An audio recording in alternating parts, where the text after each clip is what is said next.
மொழியும் அங்கு சேர்ந்திருக்கும் மனைவி மக்கள் எருமைக்கும் வீடு நன்னே நானே நன்னாம் நானே நன்னா ஓ நானே நானே நன்னாம் நானே நன்னா ஜோதிமயமானதொரு சொல்லாமணி மண்டபமாம் சொன்னபடி மண்டபத்தில் முன்னே வந்து நின்றவராதி முதல் பொருளே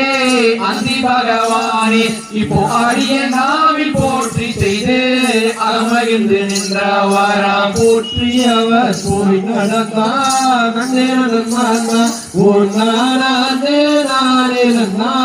நானே நடந்தார் பொன்னம்பலத்தை வளம் போற்றி செய்து வந்தவராம் போற்றி செய்து வந்தவரா